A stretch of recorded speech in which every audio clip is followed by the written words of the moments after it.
કરી મંગલ કરિયો ગ્રંથ કરણ કો કા જાતે મિલે સમાજ સબ પાવે નિજ પદ આત્મ રૂપ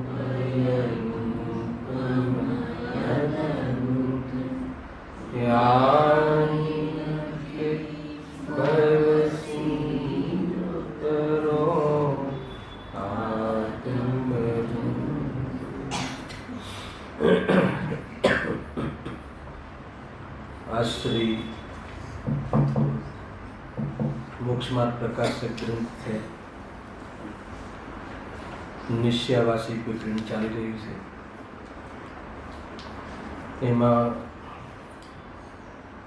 मूल भूल तो ये है कि जे शास्त्र में द्रव्य अपेक्षा बात करी हुई से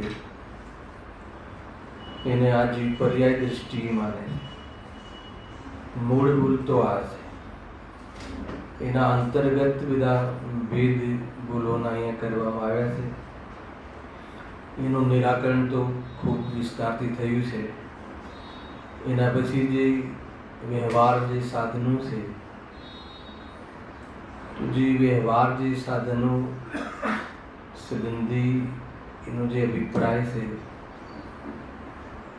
અહીંયા પંડિતજી કહે છે કે કોઈ જીવની જે સાધક અવસ્થા છે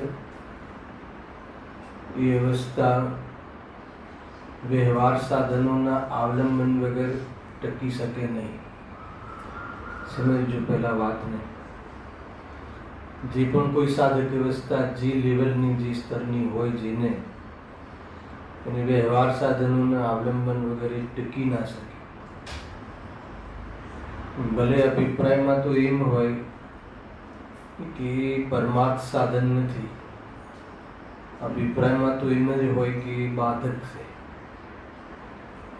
પરંતુ પોતાની વર્તમાન પર્યાયમાં પૂર્ણ વિતરાગતા ના હોય, ઘણી કમજોરી હોય તો વ્યવહાર સાધનોનું અવલંબન લઈ અને રાગને ઘટાડે છે.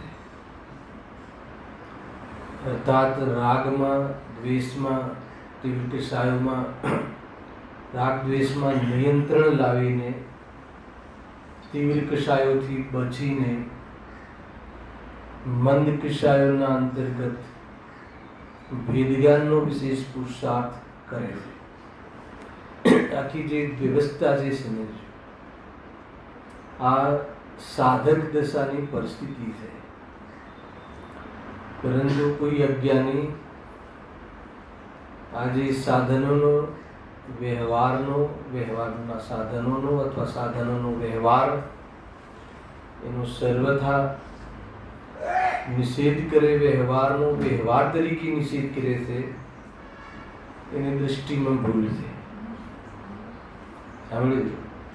व्यवहार ने परमार्थ मानवो ये तो दृष्टि की भूल है, परंतु व्यवहार तरीके निषेध करवो ये पण એટલી જ ભૂલ છે.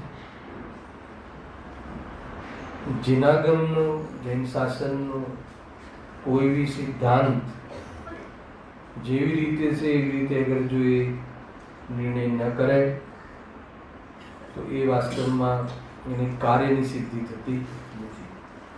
આ એક ભૂમિકારૂપ જેટલો વિષય ચાલે છે એમાં સમજવું જોઈએ. એમાં ગઈકાલે આપણે એ વિષય ચાલ્યો હતો કે જે દ્રવ્યાદિ ગુણસ્થાનાદિના જે વિચારો છે એ વિચારોનો એ નિષેધ કરે છે તો કે વિકલ્પ છે. પંડિતજી એને સીધો જવાબ આપે છે કે તું એને વિકલ્પ કહે છે, વિકલ્પ ઠરાવે છે. વિકલ્પ તો છે, અમે પણ એને વિકલ્પ જ માનીએ છીએ, ના નથી એને. પણ નિર્વિકલ્પ દશા તને છે નહીં અને તું આ વિકલ્પનો નિષેધ કરે છે અને તું જે પછી વિકલ્પ કરી છે તો રાગ ગર્ભિત છે, એમાં તો રાગનું પોષણ છે. આ સિદ્ધાંત તમને યાદ કરાવું છું આ વિષય ચાલે ત્યાં સુધી. તો કે એમાં તો રાગ આદિનું પોષણ છે. તો પછી એની સામે કેટલાક તર્ક મૂકીને પ્રશ્નોત્તર કરીને અંતમાં ત્યાં લઈ આવે છે કે જે દ્રવ્યાદિ ગુણસ્થાન આદિના જે વિચારો છે એ તો રાગાદિ એમાં ઉપયોગ લગાવો એનાથી તો રાગાદિ શું થાય છે? મંદ પડે છે, રાગાદિ ઘટે છે. પંડિતજી એક ફોર્મ્યુલા આપે છે કે સમ્યક શ્રદ્ધા અને જ્ઞાન થઈ ગયા પછી જ્યાં જે કારણોથી રાગાદિ ઘટે ત્યાં ઉપયોગ લગાવવો, અને જે કારણોમાં ઉપયોગ લગાવવાથી રાગાદિ ભડકે, વધે, પુષ્ટ થાય ત્યાં ઉપયોગ ન લઈ જવો. આ એક સીધી સાદી ફોર્મ્યુલા છે, બહુ અદભુત છે. ઉપયોગને એવા વિષયો ન આપવા કે જેથી કશાયો જે અનાદિના સંસ્કાર છે એ સંસ્કાર દ્રઢ થાય કે પોષણ થાય, એવો ઉપયોગમાં એવી બધી ચીજો ન આપવી, એવી પ્રકારના વિચારો ન કરવા. પણ એવા વિચારો કરવા કે જેથી રાગાદિ મંદ પડે, ઘટે અને અભાવ કરવાની પ્રેરણા. તો એના માટે પ્રશ્ન મૂક્યો કે દ્રવ્યાદિ ગુણસ્થાન આદિના વિચારો કરવાથી, ત્યાં ઉપયોગ લગાવવાથી રાગાદિ હીન થાય છે. અને એની સિદ્ધિ પણ કરી. એ કેવી રીતે? કાલે બહુ આખો પૂરો 1 કલાક એના પર વિચાર કર્યો હતો, એટલે આજે એનો વિસ્તાર નહીં કરીએ, ખાલી યાદ કરાવી દઈએ છીએ કે કેવી રીતે ગુણસ્થાનનો, દ્રવ્યનો, દ્રવ્ય ગુણ પર્યાયનો, 4 ગતિઓનો, સ્વર્ગ નર્કનો વિચાર કરવાથી કેવી રીતે આ જે વિરક્તિને પામે છે, ભોગોથી વ્યક્ત થાય છે, બાહ્ય કશાયોની પોષણથી નિવર્તે છે, નિયંત્રણ કરે છે, એ પ્રકારે આપણે કાલે ચર્ચા કરી હતી. હવે એ જ વિષયને આગળ વધારતા એક પ્રશ્ન ઓર મૂક્યો શ્રોતાએ, પેજ નંબર 207. શાસ્ત્રમાં તો એવો ઉપદેશ છે કે પ્રયોજનભૂત થોડું જ જાણવું. ફરીથી, શાસ્ત્રમાં તો એવો ઉપદેશ છે કે પ્રયોજનભૂત થોડું જ જાણવું કાર્યકારી છે, માટે ઘણા વિકલ્પ શા માટે કરીએ? બોલો, આ વાત સાચી છે કે નહીં? શાસ્ત્રના આધારે કઈ છે બધી સાચી જ હોય ને. નિશ્ચયાવાસીના જે બી તર્ક છે એ શાસ્ત્રના આધારે છે, અને જે અપેક્ષા એ તર્ક શાસ્ત્રમાં કહ્યો છે, એ અપેક્ષાએ જે વાત કહી છે એ તો સત્ય જ છે, પરંતુ એ અપેક્ષામાં નિશ્ચયાવાસી ફિટ થતું નથી. એને જે અપેક્ષાથી કહ્યું છે એ વાત તો સાચી છે, પરંતુ એ ધારા કલમ નિશ્ચયાવાસીને લાગુ પડતી નથી. કેમ? કેમ કે એ પ્રણે કહી અને અન્યથા પ્રવર્તન કરે છે. આ થઈ બી ગયેલું છે. આગળ આપણે તો જનરલ ચર્ચાઓમાં વાત આવી જતી હોય, પણ પ્રશ્નના રૂપમાંથી ફેર નહીં. પ્રયોજનભૂત થોડુંક જ જાણવું જોઈએ. જે અતિ વિસ્તાર કરીને શું લાભ છે કે જેનાથી પ્રયોજન ના હોય? ફરીથી અંદરમાં એક ગંધ છે કે ખાલી આત્મા જ પ્રયોજનભૂત છે, તો આત્માનો વિચાર કરવો જોઈએ, અન્ય બાબતે શું વિચાર કરવો જોઈએ? એમ શું જવાબ આપે છે તમે સાંભળો. એને જે જીવ અન્ય ઘણું જાણે પણ પ્રયોજનભૂતને ન જાણે, આ અપેક્ષા કોના માટે લાગુ પડે છે? આ કથન કોના માટે કહ્યું છે આચાર્ય કે જે જીવ અન્ય તો ઘણું જાણે પણ પ્રયોજનભૂતને ન જાણે? સૌથી પહેલા અન્ય ઘણું જાણે એટલે ભગવાન આત્માને ન જાણે, શુદ્ધાત્માની દૃષ્ટિ સંબંધી ન વિચારે, વેદ જ્ઞાન સ્વપન વેદ વિજ્ઞાન સંબંધી તો ઉપયોગ ન લગાવે, પણ અન્ય એ સિવાય અન્ય એને આને ગૌણ કરે અથવા આનો નિષેધ જ કરે, આ તરફ ધ્યાન જ ના આપે, અને પછી ગમે એટલા શાસ્ત્રનો ચરણાની યુગનો વિસ્તાર કરે, જેનું પોષણ કરવાનું છે, જે પરમાર્થને બતાડવા માટે જે વ્યવહાર કહ્યો છે, તો એ પરમાર્થને તો ન જોવે, પણ એકલો જે વ્યવહાર સાધનોમાં જ વર્તે, એનો અર્થ આ છે. તો એના માટે તો એમ કહ્યું છે, અતિ વિસ્તાર કરે, પ્રયોજનભૂત વાતોમાં તો ધ્યાન જ ના આપે, તો એને કહે.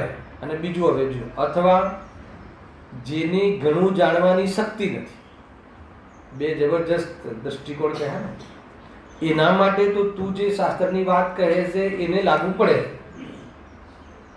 જેનામાં બુદ્ધિ જ ઓછી હોય, બહુ ઊંચી વાત છે.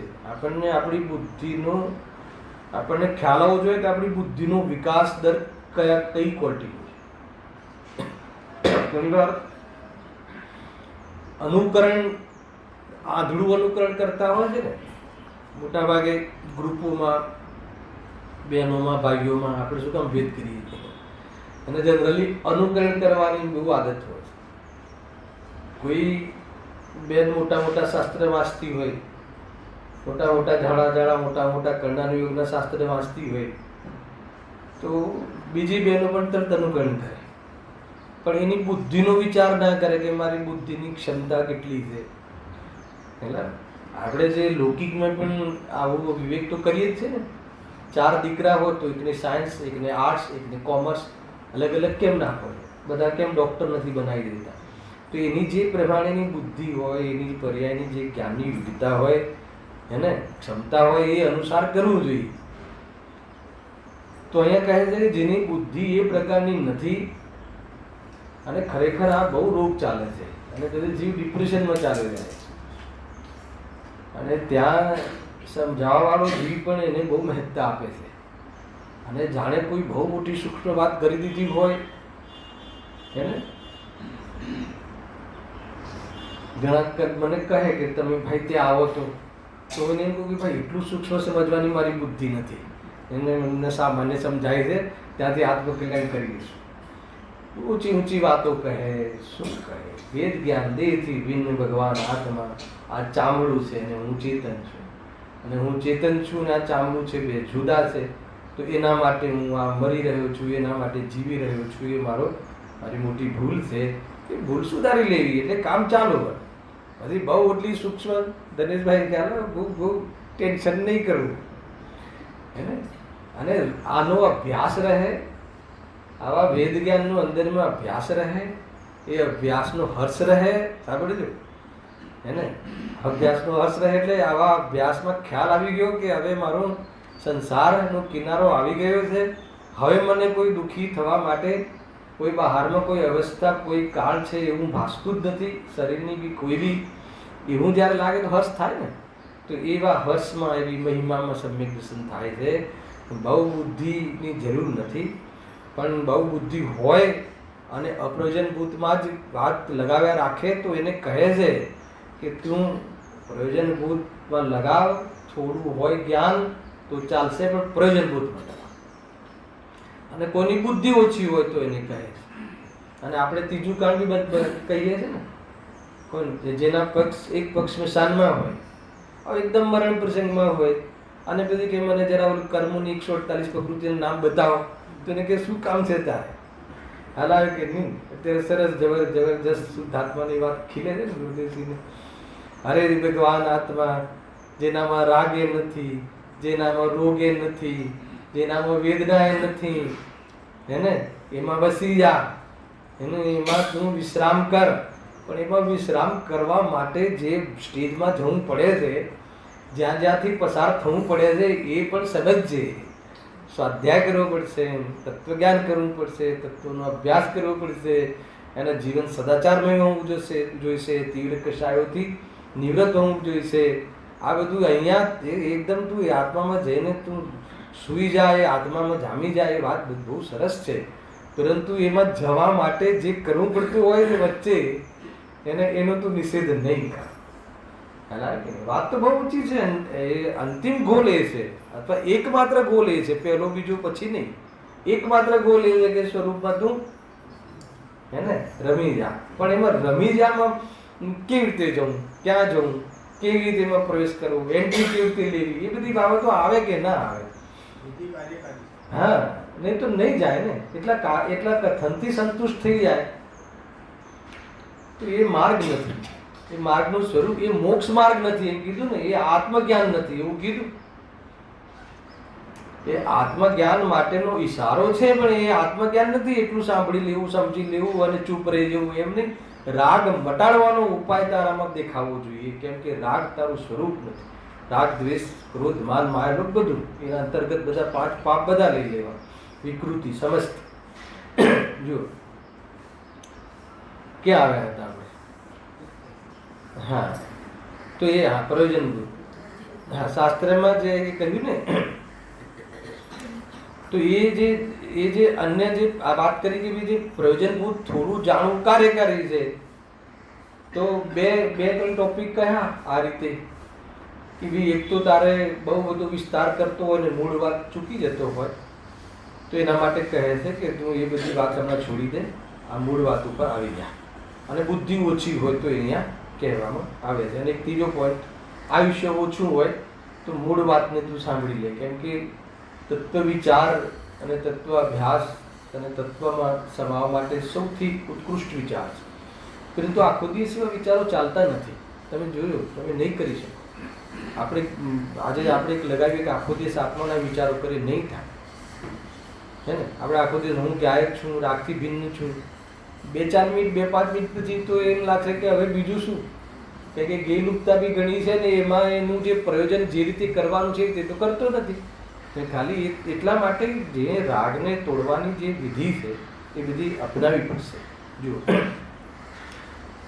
જે જીવ અન્ય ઘણું જાણે પણ પ્રયોજનભૂતને ન જાણે, અથવા જેથી ઘણું જાણવાની શક્તિ નથી, જેની ઘણું જાણવાની શક્તિ નથી, તેને એ ઉપદેશ આપ્યો છે. કયું? હે ને? પ્રયોજનભૂત તું પહેલા જાણી લે, એ જાણવું જરૂરી છે. પણ જેને ઘણું જાણવાની શક્તિ હોય, હેલા બુદ્ધિ બહુ હોય, અને અધ્યાત્મમાં તો ખરેખર બુદ્ધિ જ લગાવાય એમ કહે છે અહીંયા. અધ્યાત્મમાં તો રુચિ લગાવવાની છે. ખરેખર આ વાત સમજજો. બુદ્ધિ તો અન્ય ગ્રંથોમાં લગાવવાની છે. બુદ્ધિ તો અન્ય પ્રકારની જે વિશેષતાઓ છે એમાં બુદ્ધિ લગાવવાની.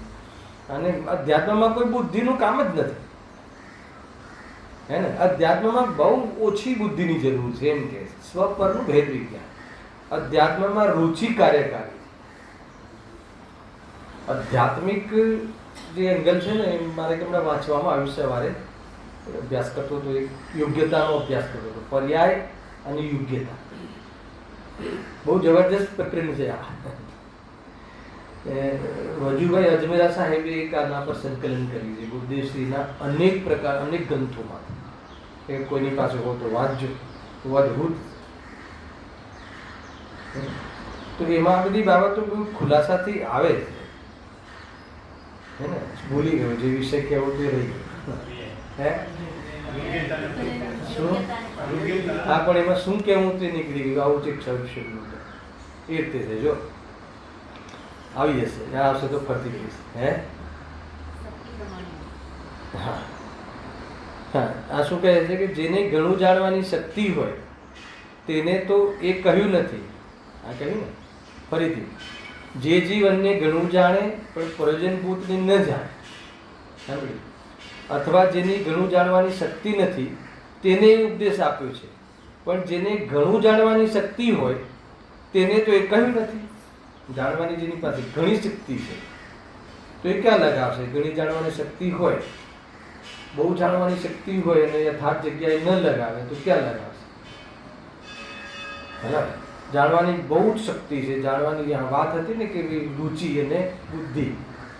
તો આત્મામાં જે અધ્યાત્મમાં જે છે ને, અધ્યાત્મમાં બહુ બુદ્ધિની જરૂર નથી, એમાં તો રુચિની જરૂર છે અને થોડીક બુદ્ધિની જરૂર છે. અને એટલી યોગ્યતા તો જીવ માત્ર નથી, હે ને? સ્વપરનું જાણી શકે એટલી યોગ્યતા તો એટલી જ બુદ્ધિની જરૂર છે. પણ જેના ઘણી બુદ્ધિ હોય અને આત્માની રુચિ ના હોય તો એ બુદ્ધિ ક્યાં લગાવશે? દેવાળું કાઢશે, સીધી વસ્તુ. તો એને કહે છે કે તું તારી બુદ્ધિને સમેટવા માટે તું અન્ય ગ્રંથોમાં બહુ વિસ્તાર કરે છે, તો એને આ પ્રયોજનભૂત તરફ તારી દૃષ્ટિ જ નથી, તો એનાથી તારું હિત નહીં થાય. એમ અહીંયા લખે. જુઓ, પણ જેને ઘણું જાણવાની શક્તિ હોય તો તેને તો એ કહ્યું નથી, હે ને? ઘણું એને તો એવું નથી કીધું ફરીથી, પણ જેને ઘણું જાણવાની શક્તિ હોય તેને તો એ કહ્યું નથી કે ઘણું જાણવાથી બુરું થશે. શું કહ્યું? હે ને? જેને બહુ બુદ્ધિ હોય એના માટે તો લગાવવું જોઈએ. આ પ્રયોજનભૂત તત્વ સિવાય બી પ્રયોજનભૂત તત્વનું બલ મળે, એની આજુબાજુની જે બાબતો છે એને સાંભળવી જોઈએ અને એને અભ્યાસ કરવો જોઈએ. કોઈ જગ્યાએ એવું લખ્યું છે કે કર્ણાની યોગનો અભ્યાસ કરવો બુરું છે, ખરાબ છે, ખોટું છે? કોઈ જગ્યાએ એવું લખ્યું હોય તો બતાવ્યું શાસ્ત્રમાં, હે ને? એ તો સમસ્ત શાસ્ત્ર અભ્યાસ, જ્યારે સ્વરૂપમાં જવાની વાત આવે, જ્યારે દ્રષ્ટિની પ્રધાનતાની વાત આવે તો કોઈ સમયસાર કે કોઈ ગોમટસાર એવો ભેદ નથી કરતા. શાસ્ત્ર અભ્યાસ સંબંધી સમસ્ત વિકલ્પને ત્યાગવાની વાત છે જ્યારે દ્રષ્ટિની વાત આવે, જ્યારે સ્વરૂપમાં લીન થવાની વાત આવે. પરંતુ સ્વરૂપમાં લીન ન રહે અને રાગ કોઈ વિકલ્પ રહે તો એમાં કોઈ એમ નથી કહેતા કે ભાઈ તારો કર્ણાનો, અને પાછી બુદ્ધિ બહુ હોય, કેટલી કન્ડિશન મૂકી તો એને એમ નથી કહેતા કે ઘણું જાણવાથી ગુરુ થશે, કોઈ ગોમટસારની કર્મોની થિયરી જાણવાથી ગુરુ થશે. મને તો ઘણી વાર એમ થાય કે હંમેશાની શરૂઆતની જ ગાથાઓમાં આ જીવ કેવો છે, ગુણસ્થાનાતીત, નાસ્તિથી છે ને, ગુણસ્થાનાતીત, ગુણસ્થાનથી રહિત છે.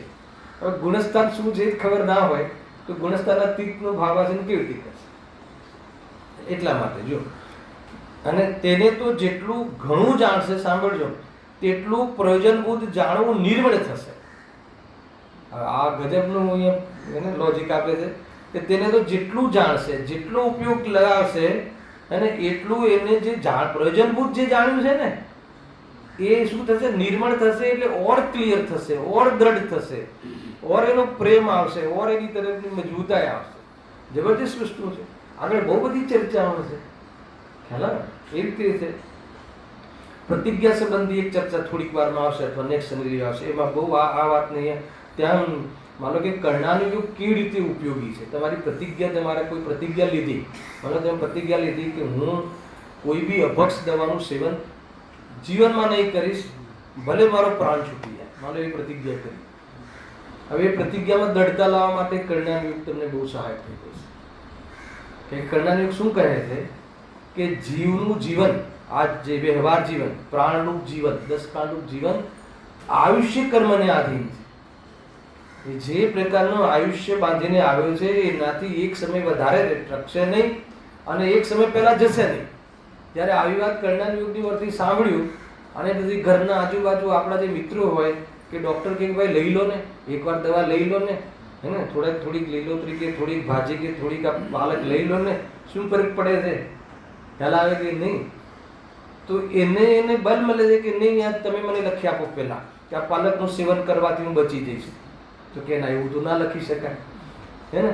કહેજો, કદાચ કોઈ તમને બહુ ફોર્સ કરે તો કે મને બતાવો કે આ પાલકના સેવનથી બચી, તો એ પ્રતિજ્ઞા બચી શકાશે નહીં. પાલકથી આયુષ્ય કર્મથી બચાય છે ને આયુષ્ય કર્મથી એ સમાપ્ત થાય છે, તો પછી મારી પ્રતિજ્ઞાનો ભંગ હું શું કામ કરું? એવી જાતિની ચર્ચા પંડિતજી બહુ સરસ સરસ આપી. આ તો તમને આપણો વિષય ચાલે છે ને, કર્ણાનો યોગ પણ જાણવું ભલું છે, બુરું કાંઈ નથી. જીનવાણીનો અભ્યાસ બુરું કોઈ રીતે ના હોઈ શકે. એ તો પ્રયોજનભૂત છોડીને અપ્રયોજનભૂતમાં જ લગાયા રાખે તો એને કહે છે કે તું પ્રયોજનભૂતની તૈયારી કર. કાં તો બુદ્ધિ ઓછી હોય તો એને બહુ ટેન્શન ન થાય તો ચિંતા નહીં કરતો, એને કોઈ બીજીની બુદ્ધિ જ ના લાગે, જેને કંઈક યાદ જ ના રહે, એને 148 પ્રકૃતિને આ ને તેને બધું અઘરું લઘુત્વ ગુણની સદગુણાની હાનિ વૃદ્ધિ ને. હવે એ જીવને એમ થાય કે આ બધું તો એને આમે કેવલી ગમ્ય હોય છે તો એ લોકો પ્રયાસ કરે છે સમજાવવાનો. ખ્યાલ આવે કે કેવલી ગમે? ગુરુદેવસિંહ કહે છે ગુરુ લઘુત્વમાં કે કેવલી ગમ્ય છે, છોડો આગળ વધો, કહે છે કે છતાં પ્રયાસ કરતા હોય છે. ખેર, પણ એ કહે છે કે તારી બુદ્ધિ ઓછી હોય તો તું ટેન્શન નહીં કર, એને તને તારું વેદ જ્ઞાનથી દેહને આત્મા ભિન્ન છે એટલો તને ખ્યાલ આવતો હોય, તને એટલો ખ્યાલ આવતો હોય તો તું એને જેવા સિદ્ધ ભગવંત સુખ ભોગવે છે એ ક્વોલિટીનો તને આનંદ આવશે, ચિંતા નહીં કર. તો પછી તારે બહુ જાણવાની જરૂર નથી અને બહુ એમાં ઉપયોગ લગાવવાની જરૂર નથી. એ રીતે કહે છે. તો એના માટે છે ભાઈ, એ વસ્તુ સમજવું જોઈએ. જો અને જેનામાં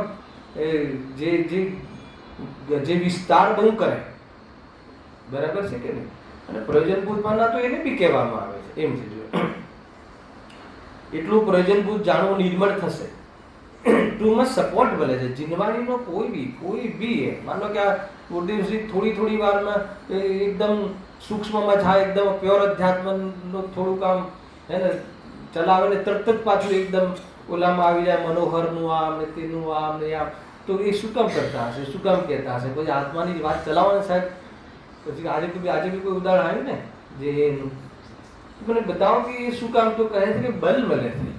આપણો જીવ આ જાણવા છતાં હું મરતો નથી, આત્મા હાજર અમર છે, તો પણ આપણે બહારના પ્રકરણોમાં આપણો રસ હોય છે. તો કે એ પ્રકરણોમાંથી રસ છૂટે એટલે વૈરાગ્ય આવે, વિરક્તિ આવે, એમાં ઉપયોગ ન લાગે અને એમાં વિશેષ આપણી આકુરતા ન રહે. એટલા માટે આવા ઉદાહરણો આપીને આપણને સાવધાન કરવામાં આવે. દરેક જીનવાણીનો હર પ્રસંગ ઉપયોગી છે. એ રીતે એની ઉપયોગિતા નથી વાંચતી ને, એ બહુ ભૂલ છે જીવને.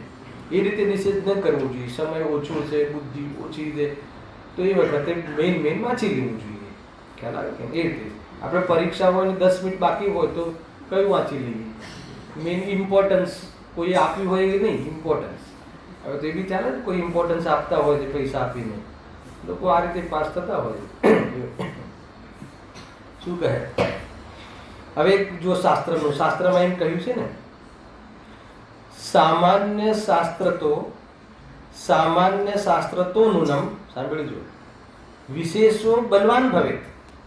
શું કહે છે આ? સામાન્ય શાસ્ત્રથી વિશેષ બલવાન છે, વિશેષથી જ સારી રીતે નિર્ણય થાય છે, માટે વિશેષ જાણવા યોગ્ય છે. આગળથી ચાલે છે ને ગુણસ્થાન આદિ, એ તો બહુ વિશેષ છે, એ તો વિકલ્પ છે, એ તો એ વિચારો, તો કે સામાન્યથી વિશેષ બલવાન છે.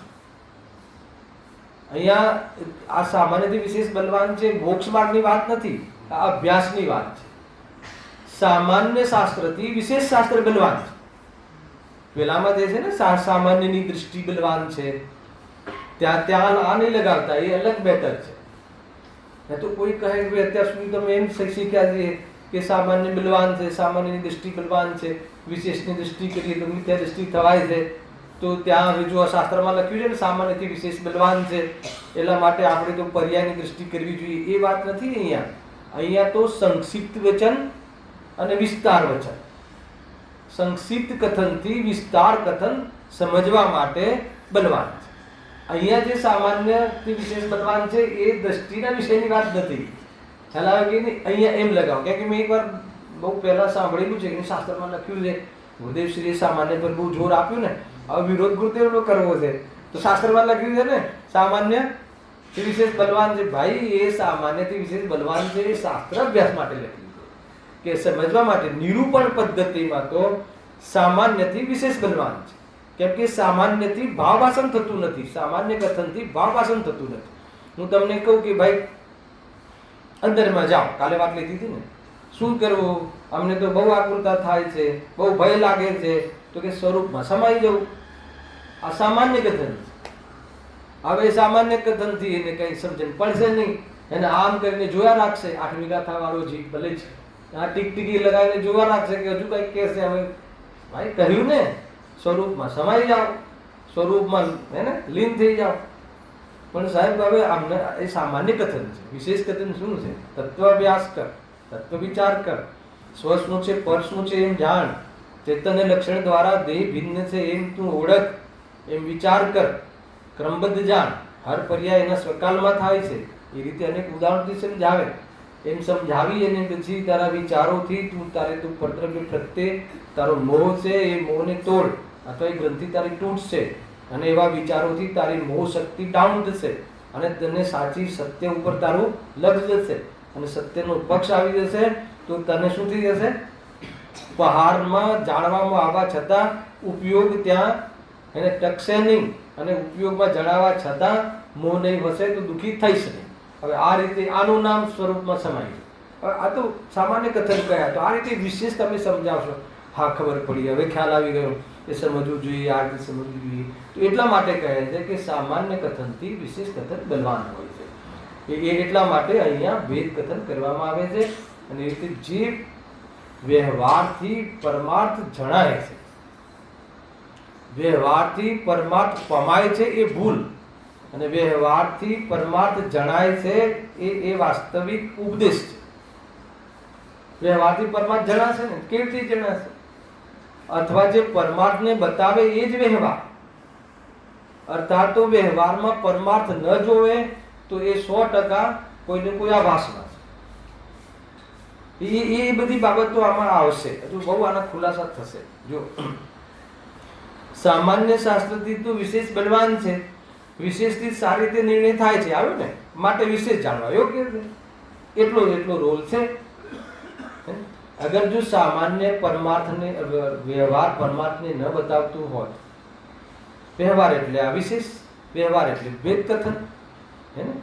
અરે જે અભેદમાં ભેદ કરીને વસ્તુને બતાવે, કાં તો ભેદને અભેદ કરીને વસ્તુને બતાવે, એ વ્યવહાર અગર પરમાર્થને બતાવવાનું એનું પ્રયોજન ના હોત તો એને વ્યવહાર તરીકે જીવવાણીમાં સ્થાપના જ કેમ મળે,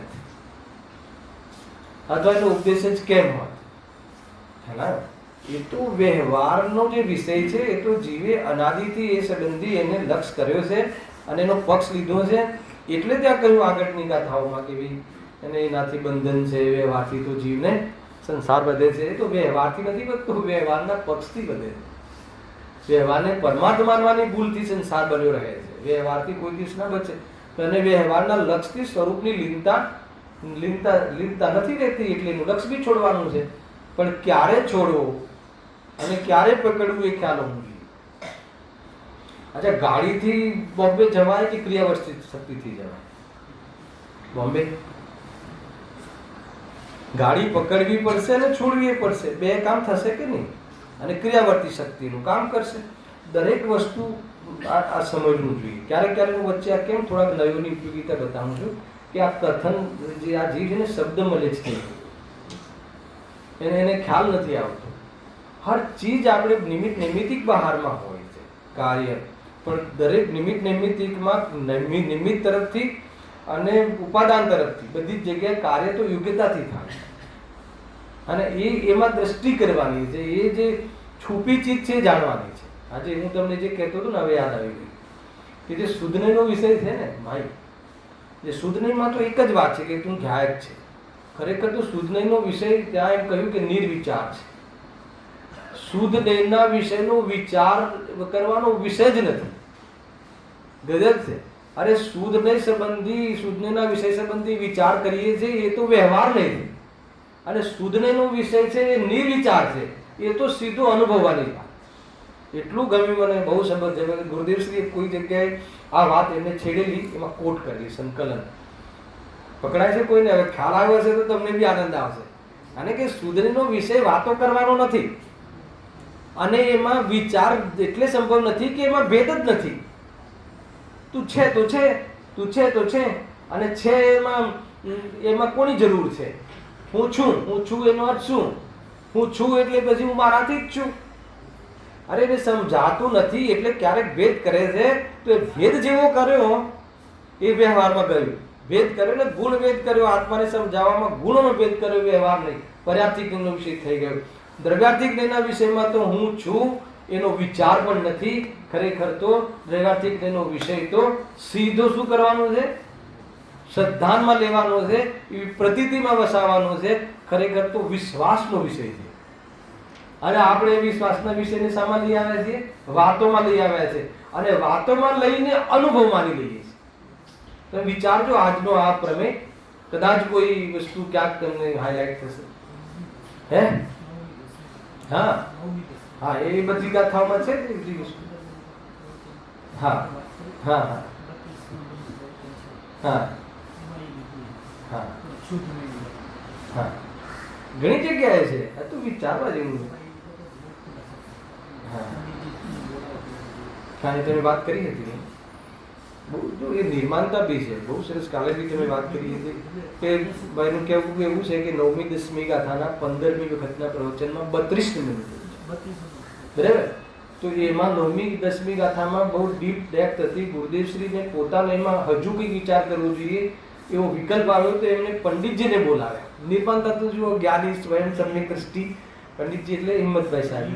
હા, અને કહ્યું કે હજુ આમાં કાંઈ વિષય લાગે છે કે જેને મને પહોંચાતું નથી, તમે ફેર વાંચો. ખ્યાલ, કથનમાં પકડાતું નથી. તો ખરા જ્ઞાની જન્માત્મા મને કોઈ વિદ્વાન હોય તો કે ના બરાબર છે, જે હું કહું છું એ જ બરાબર છે. આ રીતે જ હોય. હા, શું બોલ્યા વારંવાર? કે કથનમાં પકડાતું નથી.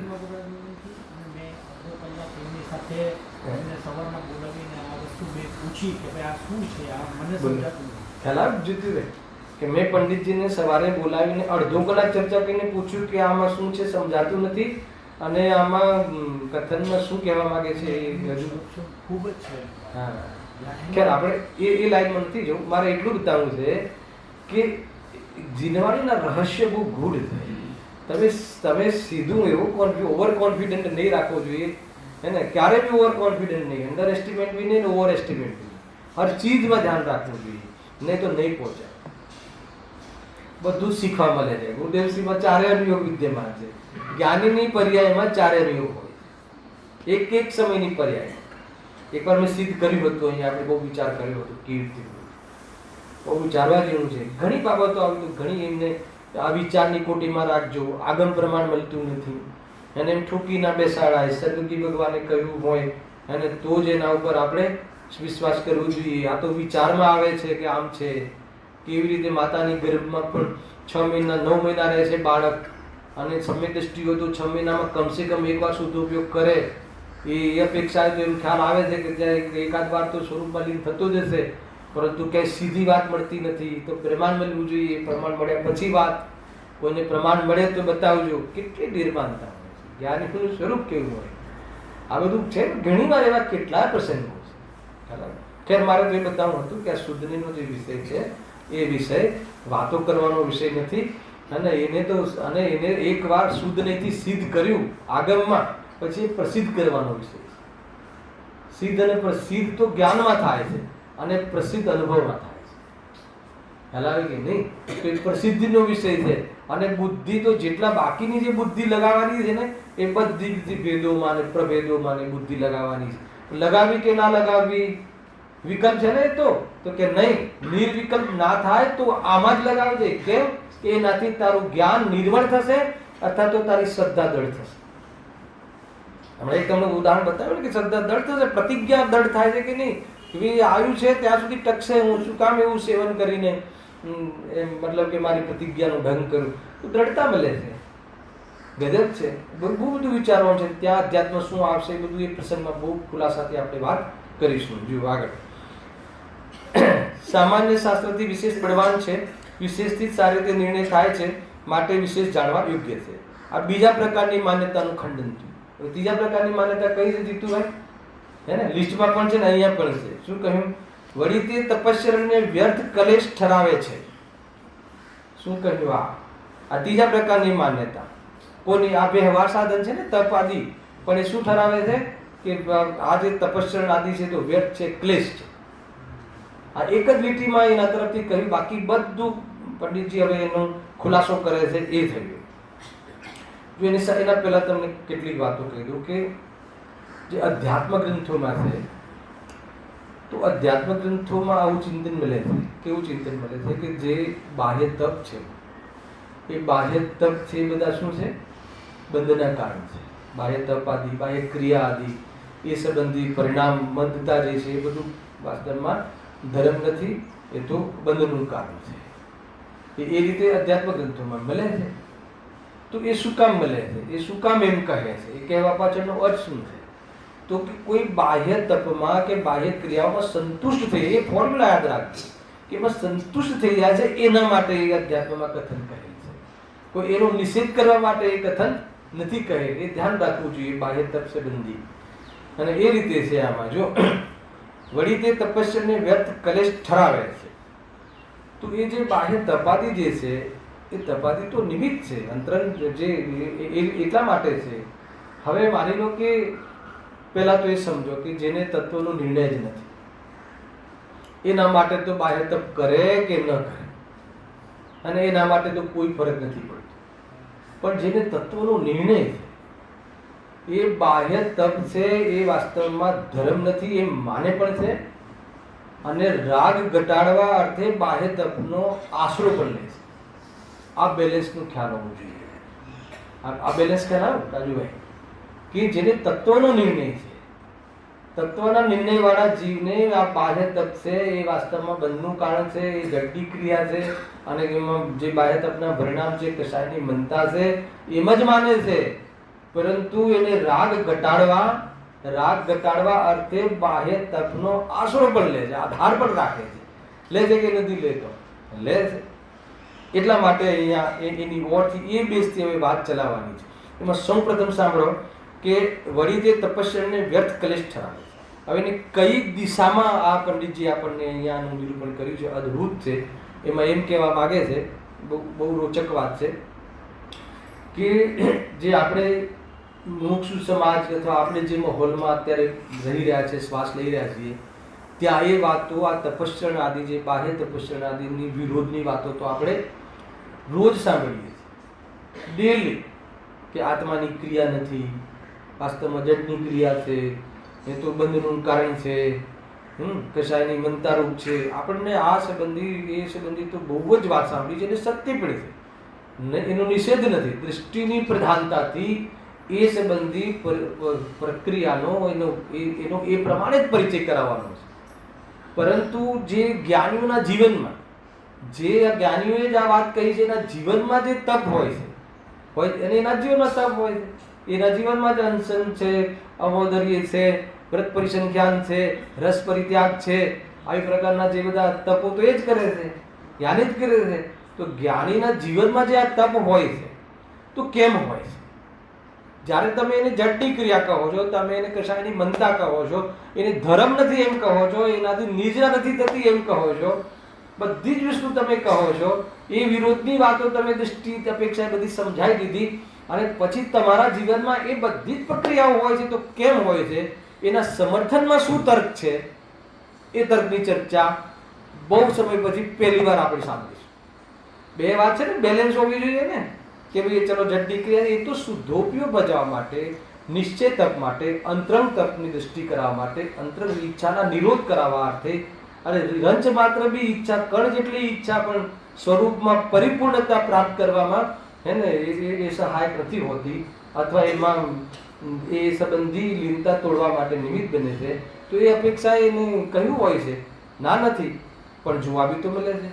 એ જ જીવોની, એ જ મુનિરાજોની, એ જ જ્ઞાનીઓની, એ જ તપસ્વીઓની એની ચર્યા જોવા મળે છે. અનશન આદિ એ સંબંધી કાર્યોમાં પણ જોવા મળે છે.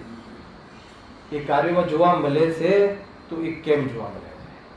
શાના માટે જોવા મળે છે? તો એનું જે એ સંબંધી જે સમર્થન છે, એ ક્રિયાઓનું એ રીતે જે વિકલ્પાત્મક સમર્થન છે, એ સંબંધીના તર્ક જે પંડિતજી આપ્યા છે, આપણી સામાન્ય બુદ્ધિમાં ડાયરેક્ટ નહીં આવે, આપણે એને સમજવાથી જ ખ્યાલ આવશે. સમજજો. હા, પણ અહીંયાથી સ્ટાર્ટ થાય છે આનો જવાબ, આનું ખંડન. આપેલી લીટી તો અજ્ઞાનીએ કહ્યું, નિશ્ચયવાસી, વળી તે તપસ્યા આદિને તો વ્યર્થ કલેશ ઠરાવે છે, એ તો ક્લેશ કહે છે નિશ્ચયવાસી. પંડિતજી એનું ખંડન કરે. પણ મોક્ષ માર્ગ થતા તો સાંભળ્યું છે, સંસારી જીવોથી ઉલટી પરિણતિ. જોઈએ શું કહેવા માંગે છે? મોક્ષ માર્ગ થતા તો સંસારી જીવોથી ઉલટી પરિણતિ. જોઈએ ના ખ્યાલ આવ્યો? હાલો કે તને મોક્ષ માર્ગ થયો છે, તું કહે છે, તો મોક્ષ માર્ગ થતા જે મોક્ષ માર્ગમાં નથી, મોક્ષ માર્ગમાં નથી, અન્ય મતીના જીવો છે કે જે આ ફિલ્ડમાં જ નથી, અથવા આપણા ઘરમાં જે આ ધર્મમાં નથી, એમને જેવી પ્રવૃત્તિ છે, એમને જેવી ખાવા પ્રત્યે રુચિ છે, એમને ભોગ પ્રત્યે રુચિ છે, સંસાર પ્રત્યે જેવી એમને લગાવ છે, એવી પ્રવૃત્તિ તો તને જોવા ન મળવી જોઈએ. કઈ ડિફરન્ટ તો પડવો જોઈએ કે ના પડવો જોઈએ? તમે મોક્ષ માર્ગમાં, આપણે બધા મોક્ષ માર્ગમાં છીએ, આ ફિલ્ડમાં છીએ, તો આ ફિલ્ડમાં છીએ, અને જે આ ફિલ્ડમાં નથી, અથવા જે સંસારના ફિલ્ડમાં રહેવાની રુચિવાળા છે, તો એની વૃત્તિ અને પ્રક્રિયા, એની વૃત્તિ અને પ્રવૃત્તિ અને આપણી વૃત્તિ અને પ્રવૃત્તિ સમાન હોય કે અંતર હોય, એ બતાવો. પકડમાં આવે છે?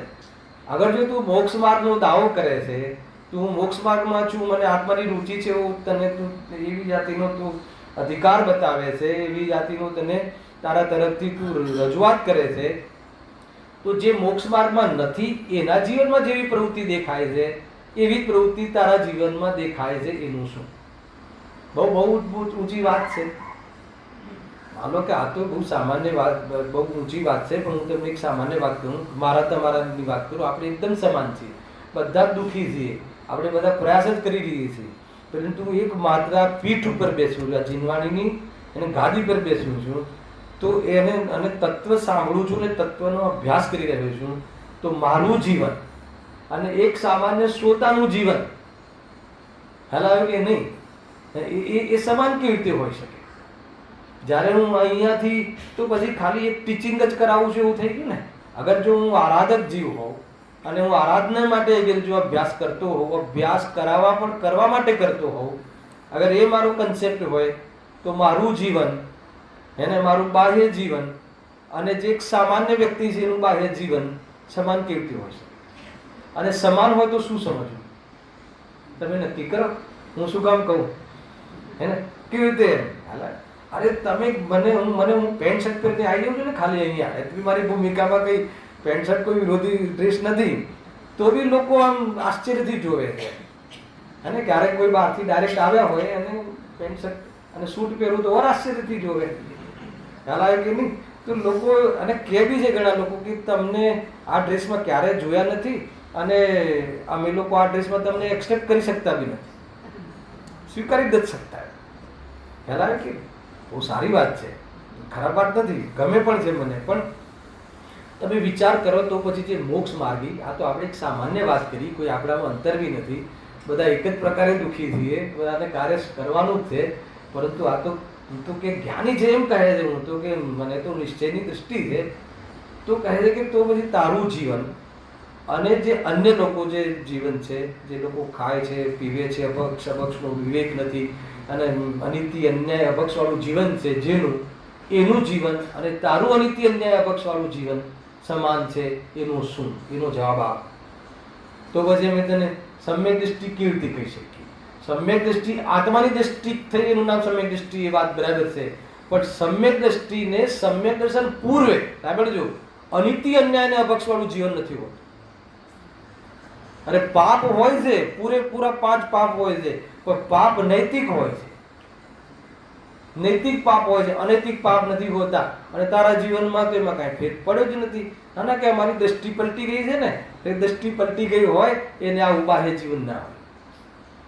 બાકી વાત સમજમાં આવે છે? બહુ વિચાર કરજો.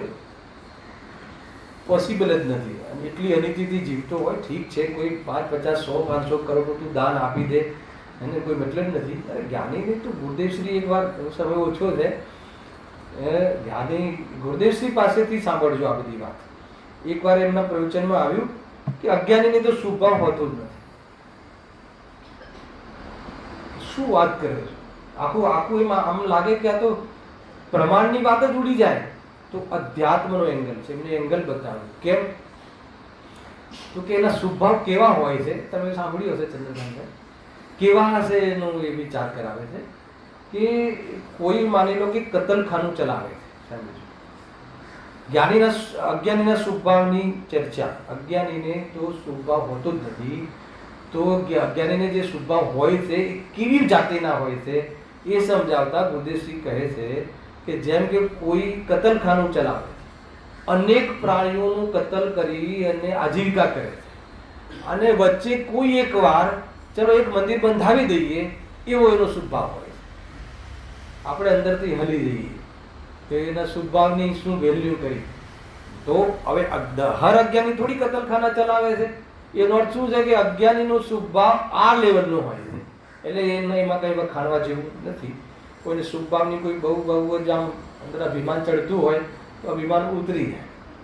દૃષ્ટિની મુખ્યતા છે, દ્રષ્ટિના પોષણમાં શુભભાવ હેતુ બનાવવાની વાત છે, બસ. અગર એ ના હોય પણ તું બીજાની દ્રષ્ટિમાં તારો શુભભાવ બતાડવાની અગર તારો હેતુ હોય તો કહે છે કે આ જીવ એ વખતે આ આત્માની દૃષ્ટિ પામવાની એ લાયક જ નથી.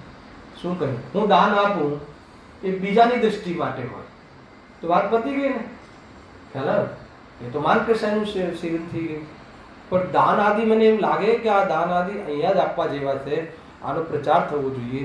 અને મારું આત્માનું હિત, સૌથી પહેલા આત્માના હિતમાં મારું પહેલું નામ હોય, હે ને? દાન તો આપે પણ મંદિરમાં દેખાય જ નહીં.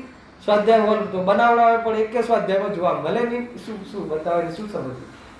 માનો કે તમે સ્વાધ્યાય હોલમાં સૌથી પહેલા તમારા 51 કરોડ રૂપિયા હોય, વાહ થઈ ગઈ, જય થઈ ગઈ, એ દિવસે તમને જ રિબીન કાપવા મળી, તમને જ પહેલા એન્ટ્રી મળી, બધું તમારા હાથે જ થઈ ગયું. પણ બીજા દિવસે પહેલું ગુરુદેવશ્રીનું પ્રવચન હોય ને એમાં તમે ના હોય અને પછી ક્યારે ના હોય તો શું સમજવું પ્રભુ? એ દાન આપવા પાછળનો શું આશય હોઈ શકે? હવે ના કે આ બધું વસ્તુ છે. ગુરુદેવશ્રીમાં તો પુણ્ય બી હતું અને કહેવાની તાકાત બી હતી અને એનું જીવન બી એવું હતું કે કહે તો શોભે બી ખરું.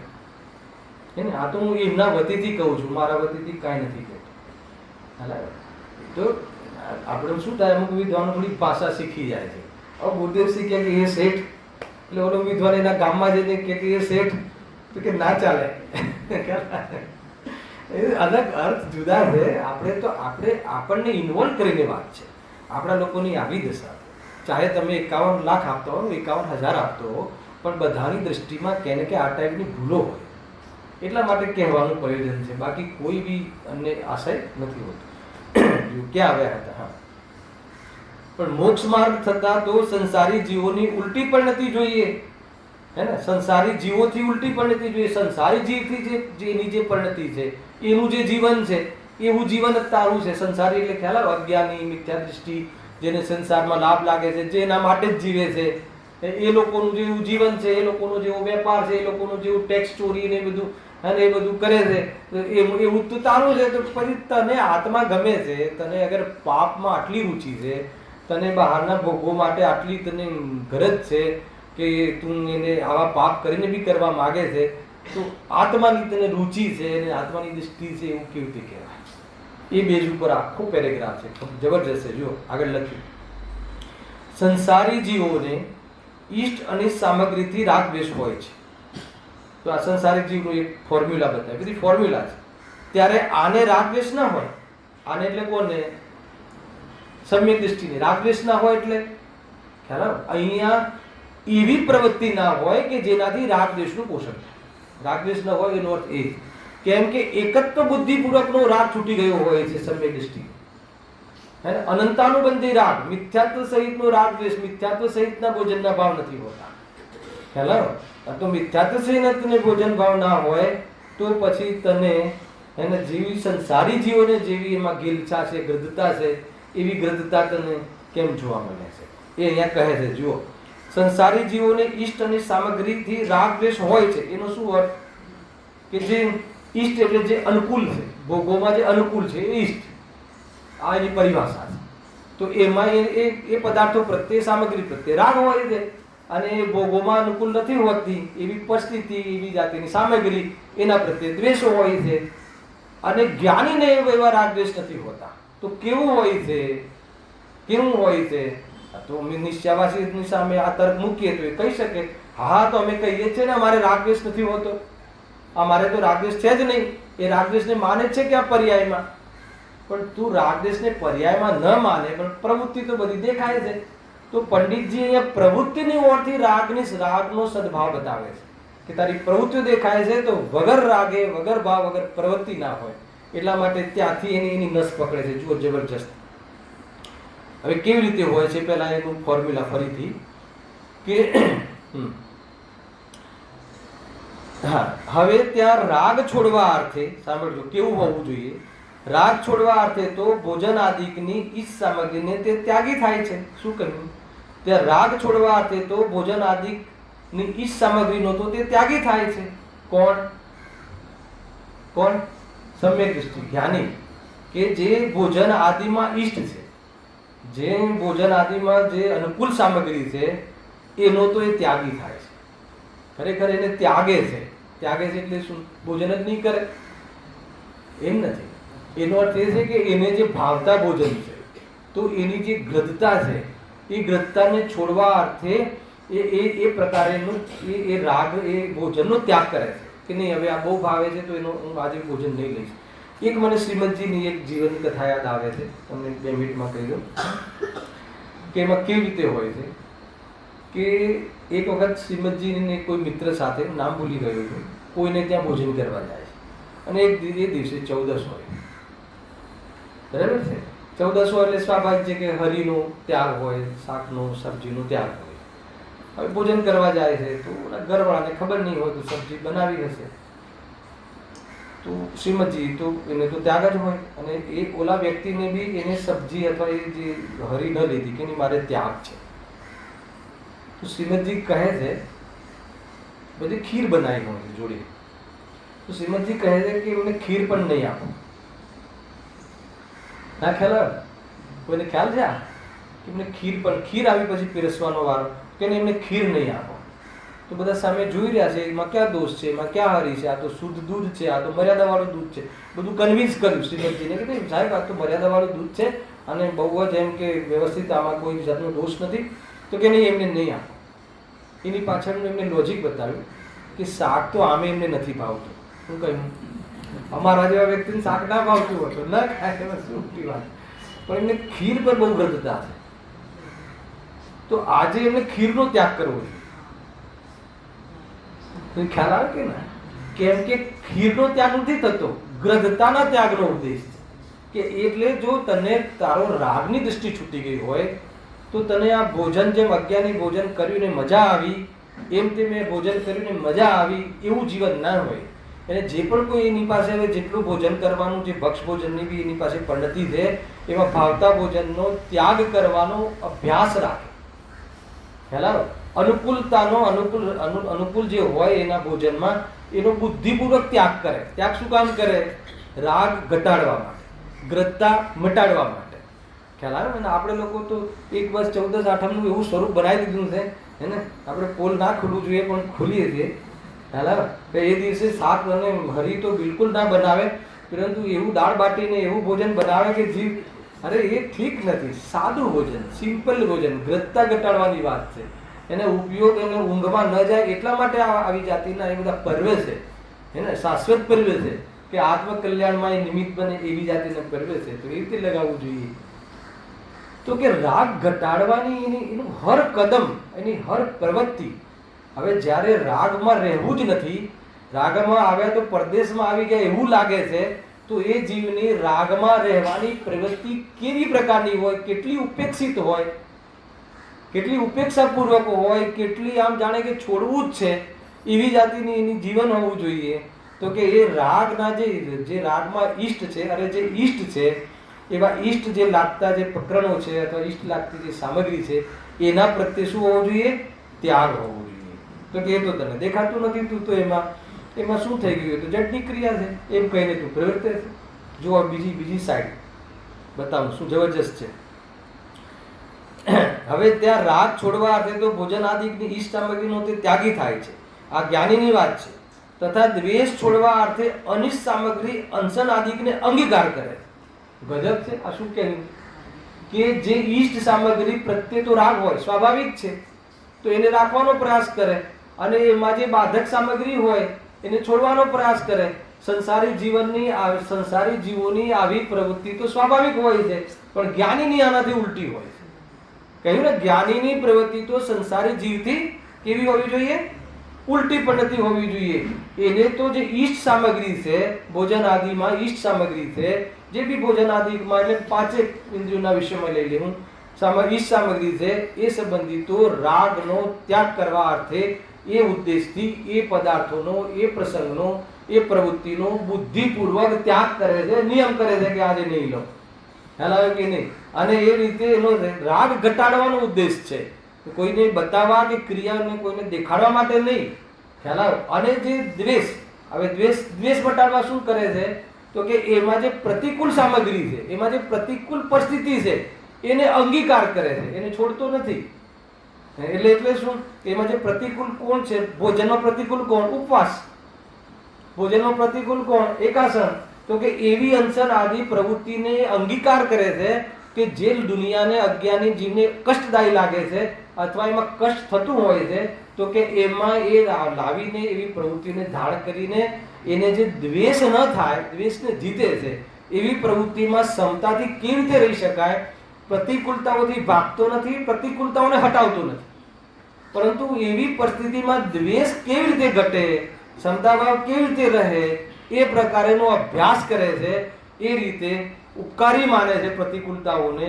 એ પ્રમાણે જ્ઞાનીના જીવનમાં, સમ્યક દ્રષ્ટિના જીવનમાં રાગ દ્વેષ ઘટવાની પ્રવૃત્તિ કેવી હોય છે એ અહીંયા પંડિતજી બતાવ્યું. જેમ આમ સંસારી, સામાન્ય સંસારી, જે આ ફિલ્ડમાં નથી, જે અન્ય મતીના જીવો છે, જે સંસાર, જે દીર્ઘ સંસારી છે, જે લોકો સંસાર માટે જ જીવે છે, એના જીવનમાં જેવી પ્રવૃત્તિ, રાગમાં, જે ઈષ્ટ પદાર્થોમાં રાગ અને અનિષ્ટ પદાર્થોમાં દ્વેષ, એવી પ્રવૃત્તિ તારા જીવનમાં છડેચોક જોવા મળે છે, તો આગળ કહેશે કે તો અમે તને સમ્યક દૃષ્ટિ કેવી રીતે માનીએ? કેમ કે રાગને મટાડવાનો અભ્યાસ નિરંતર, રાગની દ્રષ્ટિ છૂટી ગઈ છે, રાગની રુચિ જેને નથી, તો એનું બહારમાં દેખાય કે આને રાગની રુચિ નથી. પણ તારા તો દરેક કાર્યો એવા દેખાય છે, એને નાટકોમાં દેખાય, ફલાણી જગ્યાએ દેખાય, બધી જ જગ્યાએ દેખાય, રાત્રિના પ્રોગ્રામોમાં દેખાય, અને તું કહે છે કે મને આત્મા ગમે છે, તો તને ગુરુદેવ શ્રીને એક ફૂલમાં આત્મા દેખાતો હતો, એ મારા ગુરુદેવ છે એવું તું જે શ્રેય લે છે, એનો શું અર્થ, એ શું છે બતાવીને જા. ખ્યાલ આવે કે નહીં? બહુ આ ગુરુદેવ શ્રી કે પોપાભાઈનું રાજ નથી, અને એ આપણા ગુરુને એક ફૂલ પર પગ આવી જાય તો ના ચાલે, અને આપણે આપણા હજારો પબ્લિકને અને પૂરા ઘાસ ઉપર ઊભા રાખીને જમાડીએ તો કહે છે કે અમે તને સમ્યક્ત્વની તને રુચિ છે એવું પણ અમે તારા માટે કેવી રીતે ડિક્લેર કરીએ? ખ્યાલ આવે છે? આ થોડું ભારે પડતું હશે કે નહીં? આપણે આ બધું છોડો, આપણે તો આત્મા બસ છે, તો કે તને ખ્યાલ નથી. એ વાત બી આગળ આપણે નેક્સ્ટ યાદ કરીશું. આપણે સહેજાનંદી અવિનાશી આત્મસ્વરૂપ સહેજાનંદી શુદ્ધ સ્વરૂપ